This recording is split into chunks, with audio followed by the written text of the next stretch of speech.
Hey folks, Yishai Fleisher here. Amazing images of 3 hostages coming home yesterday. Was very moving in Israel, was very moving around the world. But what did you think of the deal? Did it work out right? Was it worth it? Of course, it's beautiful to see the hostages come home, but was it worth it, the release of all those terrorists who are would-be killers, and we've already had experience with that? Well, it very much depends, I think, on how you saw the goals of the war. Were the goals of the war the return of the hostages? Or was that a very limited goal and there was a much broader goal of destroying the jihad, pushing it back, and retaking, regoverning Gaza, which is Jewish land? I'm of the latter opinion, and I argued that on Avi Yamini's podcast, and I want you to check it out, and I want you to tell me how you see it. Do you think it was a good deal? Do you think that the hostages coming home was worth everything, or was not worth it? I want to hear your opinion, so please write it in the comment section below. And also, please, subscribe to our channel here. We're doing our best to bring you truth from the Holy Land. God bless you, and check out my discussion with Avi Yamini. Yishai, welcome to the show. Thanks for joining us. For those who don't know, you can quickly break down who you are, where you are, and where people can find you. Sure. My name is Yishai Fleisher. I'm the spokesman for the Jewish community of Hebron, that's in Judea, Israel. So I'm a so-called settler, but in fact, we believe that we're the folks that are building up the Jewish state and living in the places where bad guys don't want us to live, but are the heartland of the Jewish people. And you can always find me at YishaiFleisher.com. So I guess, Yishai, starting with you, because we only have you for a few minutes, what is the deal?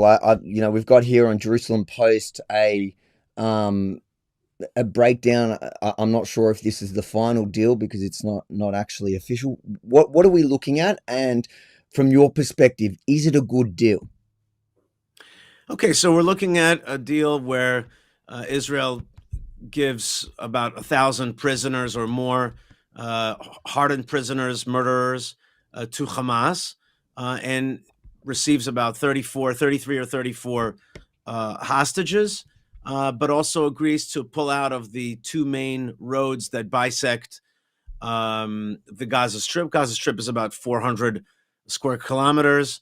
It's in the southwest of Israel, and there's really 2 roads. There's the Netzarim Road, which is kind of in the middle, and then there's towards the south with the border with Sinai, there's the Rafah crossing and the Philadelphia corridor, which are basically on the border of the Sinai, Egyptian Sinai, through which most of the smuggling takes place. So Israel has agreed to pull out on one level or another from these 2 important roads that have been secured in the past year plus of fighting. Look, there's a lot of pressure in Israel, and there's been a big campaign to release the hostages. And there are some people who see that our battle is specifically to liberate these hostages. People like myself don't see it that way. We see a broader phenomenon, which is this is the opportunity to crush the jihadism that has built up on our borders, and to secure our borders for the next century, as opposed to allowing them to once again build up the military infrastructure that they've managed to build up on our borders and into our cities. So to me, it's a bad deal because from the get-go, I don't think we should make a deal at all with terrorists. We should destroy them. Remember in the 90s, they used to say, like, we don't negotiate with terrorists. Well, suddenly we're negotiating with terrorists. And to me, the correct outcome would have been the annihilation of Hamas as an organization. This is the organization that has made many attacks on us, culminating with the October 7th attack. And now they're going to be strengthened. They're going to be given more prisoners, more potential leaders of the next generation of Hamas leadership. And this is not the outcome that I would have wanted to see at all. Not at all. What I want to see is the destruction of Hamas, the reoccupation, if you want to use that word, of Gaza, and the governance of Gaza by Israel, both militarily and in a civilian manner as well. Do you think most Israelis agree? Do most Israelis want to take Gaza back again? Well, most Israelis, we have a right-wing government, right? We have a right-wing government, so the majority of Israelis voted for a nationalistic way of thinking. And also, by the way, I never said that I represent most Israelis. Mm. I represent a nationalist way of thinking, and I represent what I think is a rational way of thinking, because you have to remember that what led to October 7th is the 2011 hostage deal for the one Israeli soldier, Gilad Shalit. We released 1,000 terrorists, and those terrorists became the leadership of Hamas, including Sinwar. So it's not. It's I don't know if I have the majority with me or not. I don't know, but there's certainly a loud voice in Israel that thinks this is a bad deal. There's a voice on the So other what side which you says, say? You say it's a right wing government. Why are they agreeing to such a deal? It seemed bizarre. For sitting here in Australia, I'm looking at the deal. It does look like a bad deal. The only thing I can think of as to the reason, you know how I know it's a bad deal is Hamas is celebrating. the right. entire the entire anti-Israel movement is celebrating. The only people who seem to be somber Jews around the world and Israel, and they're being mocked for it. So why is Israel agreeing to this now? The only justification I could think of is they're buying time to get into the Trump presidency. Trump has talked real tough. They want to get a few hostages back, and then they're going to come in after the ceasefire period, and they're going to finish the war as they promised to finish Hamas in the beginning. Is that what they're doing? And is it really worth it with 1,300 or whatever amount of terrorists are going to release back?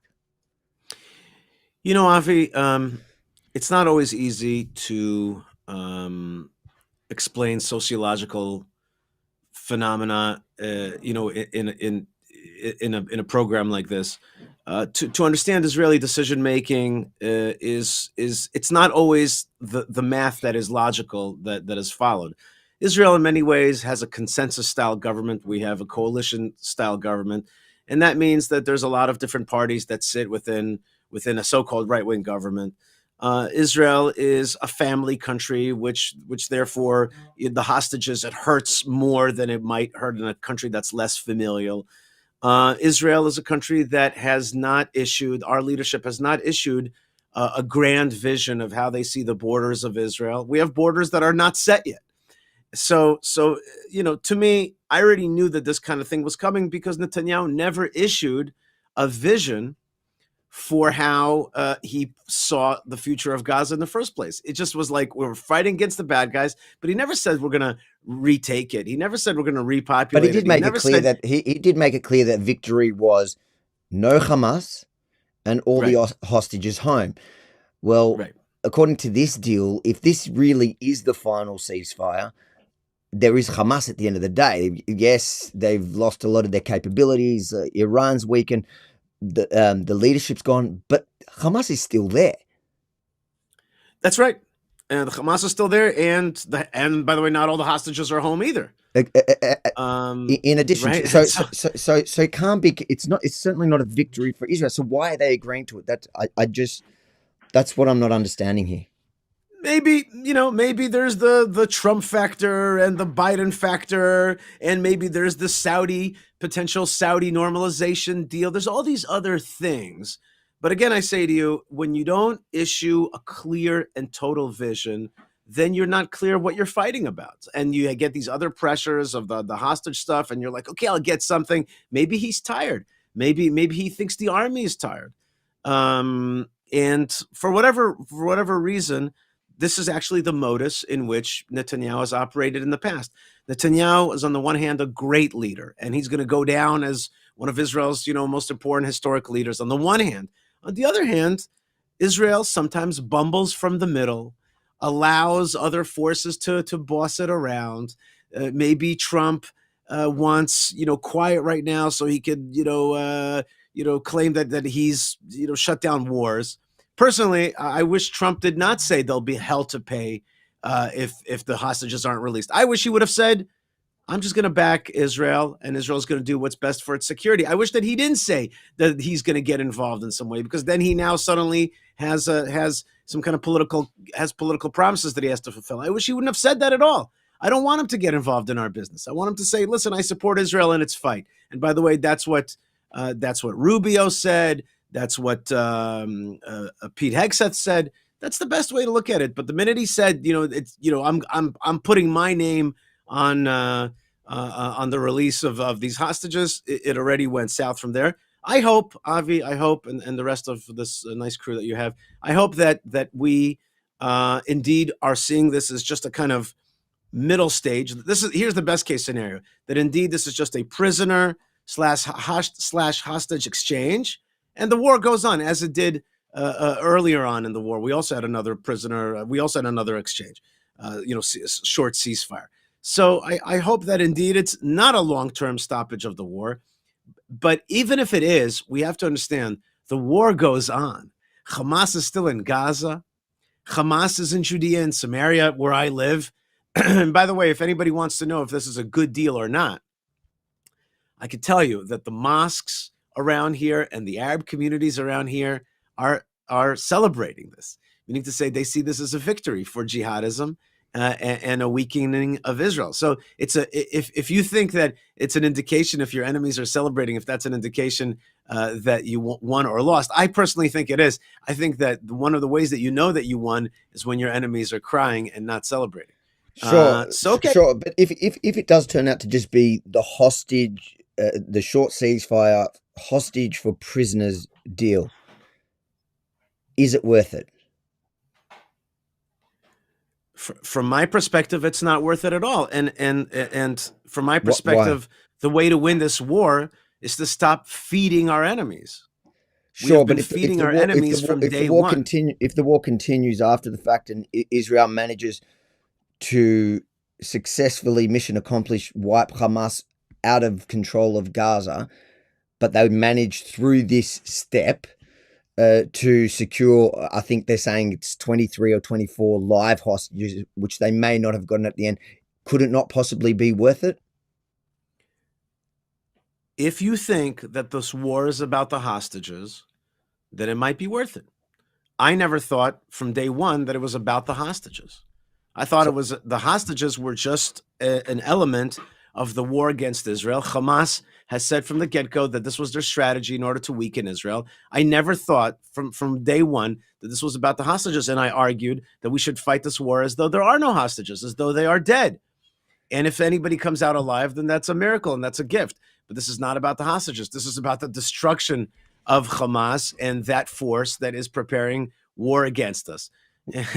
Listen, I want to tell you something. like, but We have we a lot of people listening to that, like, if I, as a parent, if it was my kid that was a hostage, or if it was your kid as a hostage, would you say the same thing? Would you make the same argument? The hostages are irrelevant. Obviously, Israel looks at the hostages. Israeli society looks at each hostage as so valuable that they're willing to swap.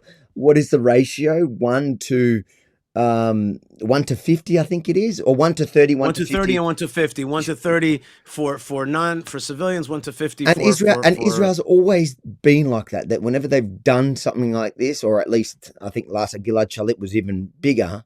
That's right. So that's how valuable Israeli life is to the Israeli population. Is it, saying that the hostages are kind of irrelevant? Would you say that if it was one of your kids, Chas v'shalom?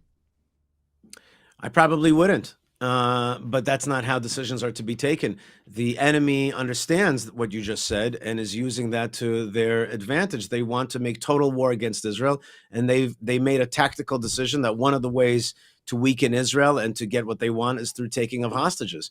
It's really a question of a long-term approach. It's short-sighted to see this war is about releasing these hostages when what we're doing now is allowing for Hamas to be able to take hostages in the future. I'm concerned about hostages, i.e., those hostages that will be taken next time, because you are now empowering Hamas to continue to have world support, to have jihadist support, to hold on to Gaza, to build their tunnels. So, you asked me the question, if I was a parent, okay, you're a parent, you have to secure the safety of your child, but that's not how a state makes policy decisions. We've got to look at the long term, and the long term here is this deal gives Hamas strength, and therefore people will die in the long run. So that's the way I'm thinking about it, in terms of policy decisions. So it's not to be cold or cold-hearted, but remember, we've already had hundreds of soldiers killed in the effort to liberate these soldiers, meaning to liberate these hostages, meaning to say these hostages will cost more lives. The return of prisoners that are hardened terrorists will cost more lives in the future. So you have to sometimes take a what would seem like a cold approach, but it's not cold, because it's concerned about the future of our children. And I want to tell you, my brother is a videographer here in Israel, and he was interviewing one of these hostage parents. And after the camera was turned off, the parents said to my brother, uh, "I wish that they would just tell me that my son is is is like a kadosh, is like a holy, is like a martyr, but they'll do everything to destroy these people so that they'll never be able to do it again." Meaning to say that we can't fight a war on the terms that the enemy wants us to fight. That the enemy is smart and wants us to fight and to weaken us, and they're getting what they want in this war. We can't have that. Yishai, thanks for your time. I know you got to run. I hope you're wrong. I hope that I hope that Hamas actually doesn't gain out of it, because after all, Israel actually does finish the job and mission accomplished, and all this is a Amen. one stop on the way where we managed to save at least 23 of the hostages that I can't imagine what they've been through in the last almost 15 months now.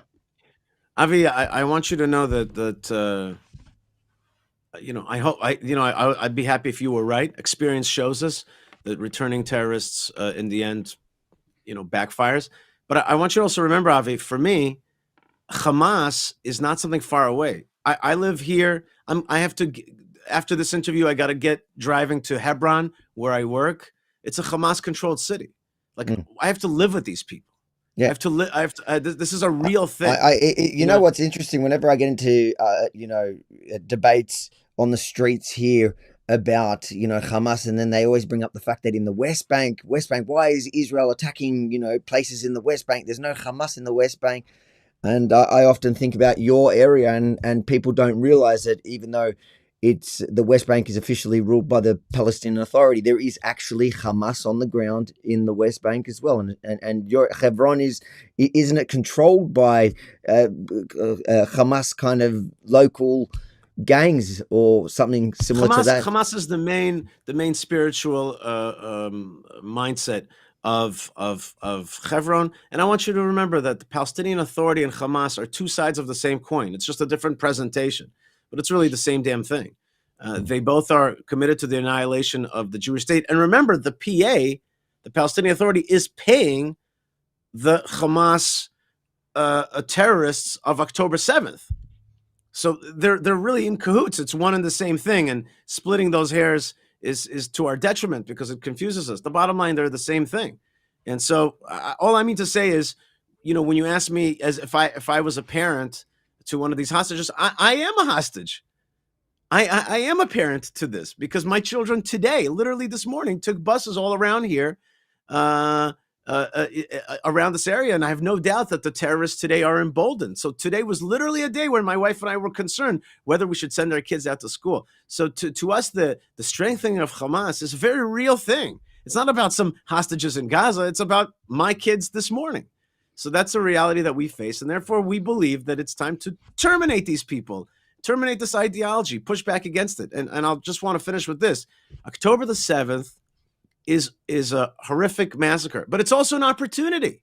It's an opportunity to have policy change, to think outside of the old box of calcified thinking. It's time for policy change, and the Trump administration is an opportunity for policy change. If we're going to keep doing the same old, then we really have not utilized this crisis and this opportunity to its fullest. And I do hope that Israel will start, having a wake up through this process towards a stronger policy, one, by the way, which the Arabs will respect, one which the Saudis will respect, one which will bring regional stability. A strong Israel means more decencies and more rights for more people and more security stability for this whole region. Thank you, Yishai.